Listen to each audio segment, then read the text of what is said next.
ეს ჩვენ გვახვევენ თავს სხვადასხვა სწავლებას და ძირითადად ყველაზე მთავარი ის სწავლება, რომ ჩვენ ვცნოთ ეკლესიებად სრულ რწმენები, რომ ჩვენ ვცნოთ ეკლესიებად აი 1000 მსახურება, რომელიც ჩვენს გარშემოა გაბატონებული.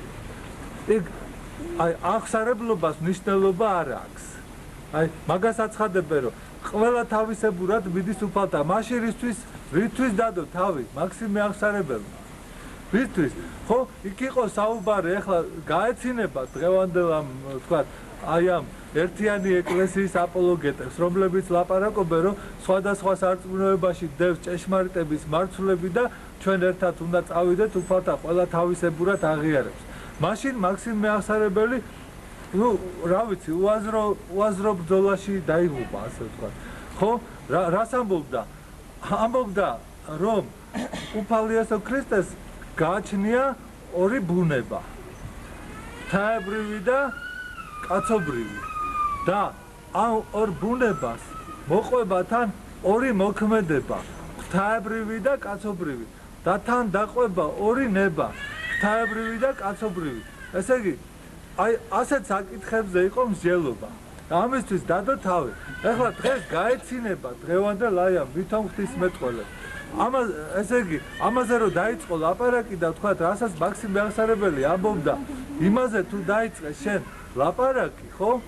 აი ამათ წინაშე სასაცილოდ არ ეყოფა, ეს ეთქვია, რომ ეს უბრალოდ იმ საუკუნეში ერთმანეთს ვერ უგებდენო, ხალხიო, და ჩვენ უფრო მაღლა უნდა ავმაღლდეთ, დღეს ერთმანეთისა უნდა გვესმოდეს. გესმით? და ერთმანეთის გაგებას როგორ მიაჩნდეთ ერთმანეთს რო გაუგებთ. ის კი არა, რომ ღმერთის აღიარებაში ერთმანეთის გვერდით დავდგებით, ჭეშმარიტ ღმერთის აღიარებაში. არამედ ყველა სხვადასხვა გარკვეული რაღაც მიმდინარეობები ჩვენ უნდა ვაღიაროთ, რომ ისინიც ღმერთს აღიარებენ. გესმით? აი, ამას ნიშნავს ეს. რომ ესე იგი, ჩვენ უნდა ვაღიაროთ ყველაფერი, რაც ღმერთს ახსენებს, ყველაფერი ვაღიაროთ ღვთის სარწმუნოებას. და რა გამოდის შედეგად? შედეგად რას მივიღებთ? გამოდის, რომ თქვათ, ასე იგი, მთელი ეს მოწამეები, მთელი ეს წმინდანები, ჩვენ ვისაც ვაღიარეთ წმინდანთა დასაწყისად, უაზრო ხალხი იყო, სუტყვილა იხოცებოდა და რა აზრი ჰქონდა ამნაირ ბრძოლას? რისთვის იბრძოდნენ? რაში ჭირდებოდათ ეს ყველაფერი? გესმით? ხო, აი თუ ამ ლოგიკას მივყევით, მაშინ აზრი არ აქვს. ამის, აი თქვათ, მაქსიმე აღსარებელი დოგმატურ საკითხებისთვის, ესე იგი, თავს დებდა. იმ საკითხებისთვის, რომლებიც უფალთან იყო შეხებაში და რომელშიც იყო ნათქვამი უფლის ჭეშმარიტების შესახებ, ხო? თუ ჩვენ ასე არ ვაღიარებთ უფალ იესო ქრისტეს, როგორც ორი ბუნების, ესე იგი, მქონეს, კაცობრივი და ღვთაებრივი და კაცობრივი ბუნებისა, თუ ჩვენ არ ვაღიარებთ, რომ მას აქვს ორი მოქმედება იესო ქრისტეს, ღვთაებრივი და კაცობრივი, თუ ჩვენ არ ვაღიარებთ, რომ მას ახლავს ორი ნება, ღვთაებრივი და კაცობრივი, მაშინ აღმოჩნდება, რომ ჩვენ პრაქტიკულად, ხო, ეს ადამიანი, ასე იგი, ну, არ ვიცი, რაღაც, ну, რისი გულისთვის დაიღუპა, უნდა ჩავთვალოთ, რომ ცოდვა არის ეს ადამიანი, არ იცოდა რაღაცეები, ну, დღევანდელი დღის ღვთისმეტყველება არ იცოდა და აი თავი დადო და წყვილა მოკვდა რა და არც აღიარება მისი მაინც და მაინც არ არის საჭირო. რა საჭიროა ახლა მისი ასეთი თაყვანისცემა, როდესაც, ну, რა აზრი აქვს ახლა აი ორი ნებით იქნება, ორი მოქმედებით, ორი ბუნებით, ხო, იესო ქრისტე, ამას არ აქვს მნიშვნელობა, მთავარია რომ შენ ქრისტეს აღიარებდე.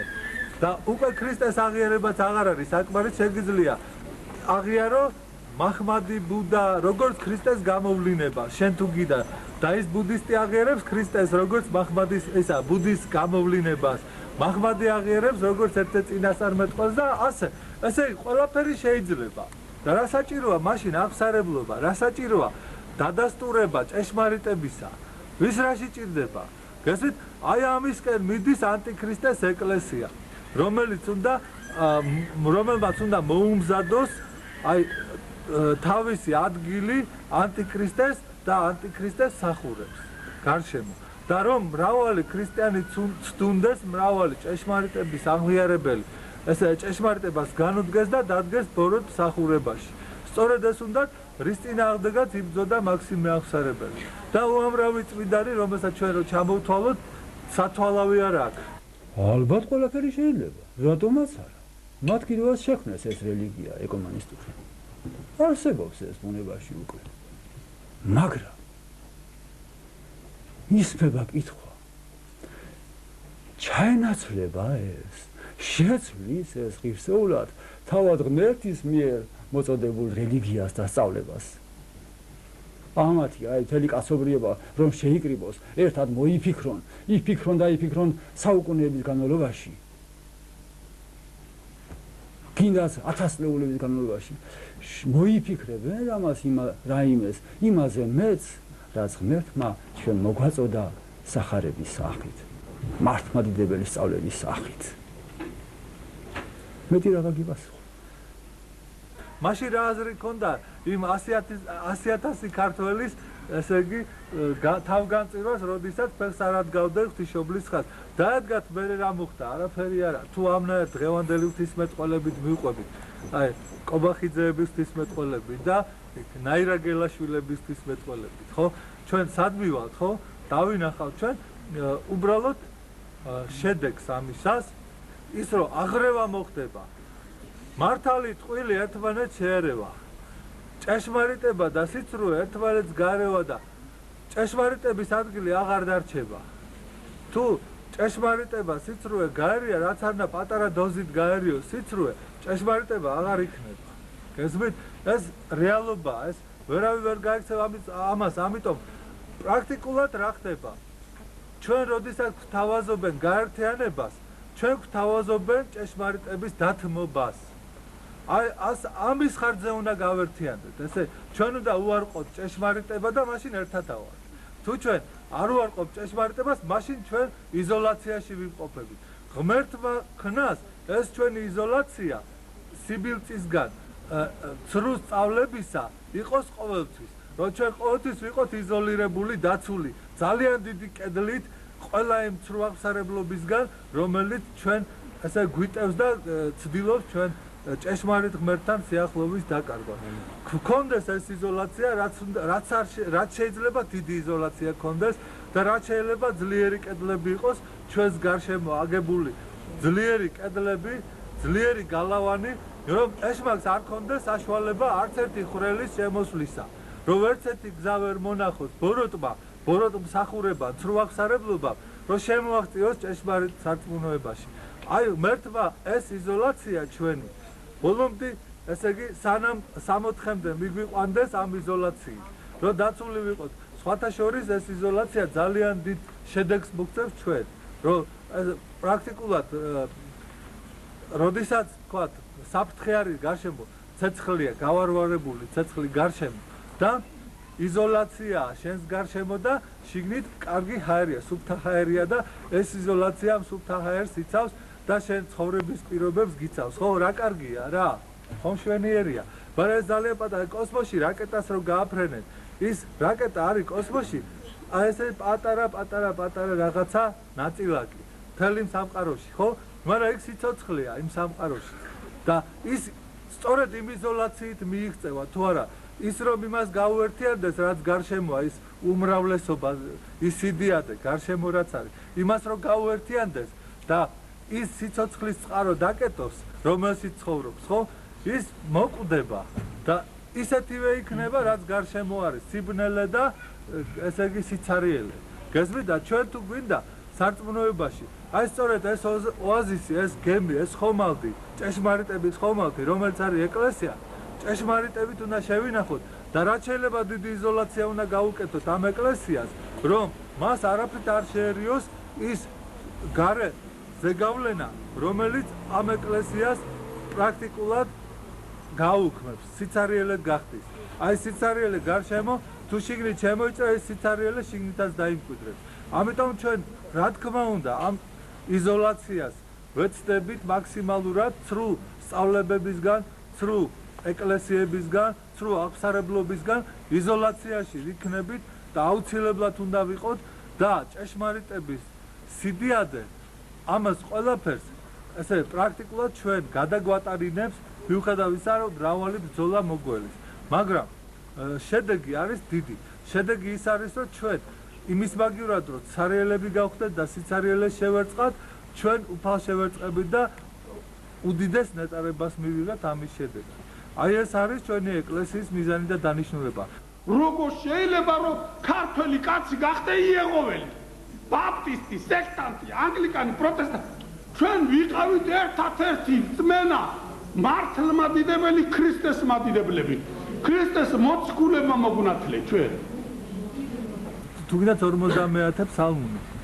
ხო, ესე იგი, როდესაც პირდაპირ ამბობს დავით წინასწარმეტყველი, რომ ზღუდენი იერუსალიმისანი შემოვლე ჩვენს გარშემო. ნუ ეხლა იქ შეიძლება პირდაპირ თქვათ ჩვენი, რომ ეს ზღუდე იერუსალიმის გარშემო რა არის? იერუსალიმის გარშემო ზღუდე არის, ეს იერუსალიმი არის 64-ის ქალაქი. წმინდა ქალაქი არა ეს იერუსალიმი, რომელშიც ახლა ომი მიდის. არამედ ზღუდენი იერუსალიმისანი, ეს იერუსალიმი, ზეციერი იერუსალიმი არის, რომელიც იოანე ღვთისმეტყველს გამოეცხადა და რომელიც მან იხილა და ეს ზღუდე გარშემო მას რო არ ტყია, ეს არის სწორედ იზოლაცია იმ სამყაროსგან, რომელიც სამყაროც არის დამღუპველი და გამანადგურებელი.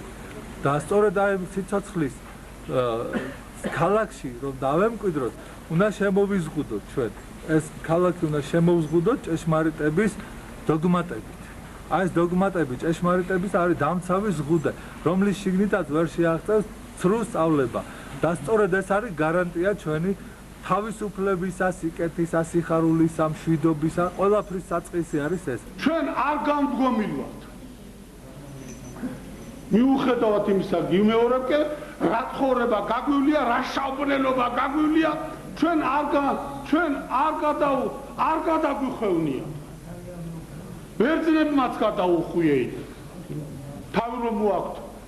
სხვადასხვა ქვეყნებმა გადაუხვიეთ. უძველესმა ქვეყანამ იუდაიზმმა გადაუხვია, მაგრამ ქართველ არ გადაუხვევნია. რა გვინდა ჩვენ ახლის ძიება? გზა მოცემულია, ყვალი მოცემულია, ღრმა. ძალიან დიდი ძალა უნდა ადამიანს, რომ აი ამ კალაპოტიდან ამოარდეს. ესე იგი მართლა შეგნებული მტერი იყო, რომ აი ამ დიად კალაპოტიდან ამოვარდე. თის ღრმა დინარეები რო ღრმა ხეობებს წარმოქმნიან, იქიდან როგორ ამოვარდეს ის დინარე? თუ რაღაც თვითონ მართლა არ გაიგინჯა თავი და არ ამოხტა იქიდან და დინარეს ეს აზრი არ მოუვა, ერთადერთი ადამიანს მოსდის ეს აზრი, რომ წავიდეს ღმერთის წინააღმდეგ, წავიდეს გაყვალული, წმიდა, ღვთისგან მოწოდებული და მოწონებული და წარმართებული კვალისაგან და გზისაგან. ამას ჩვენ ვახერხეთ მხოლოდ ადამიანები და ღმერთი ამას არ გვირჩევს, არ მოგვიწონებს, სექტანტობა ღმერთისაგან დაგმობილია. არ არის მოწონებული და ერთგულება.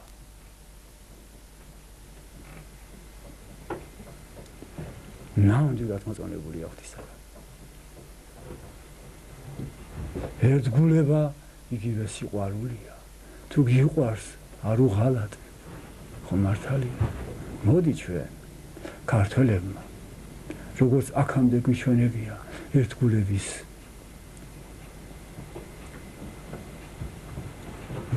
ნიმუში ყოფილვართ. მაგალითი გვიჩვენებია ერთგულების კაცობრიობისათვის. პატიოსნების ნიმუში ვიყავით და მაგალითი ვიყავით და მოსისხლე მტერიც კი პატივსცემდა ამის გამო. აღვიდგინოთ ის ძველი გზაკვალი. რიაროთ იმ ძველი გზაკვალზე. ანუ როგორც ხალხური სიბზნე გვეუბნება ღვთისგან მოწოდებული. ნუ და კარგავ ძველსა გზასა, ნუცა ძველსა მეგობარსა. ამინ.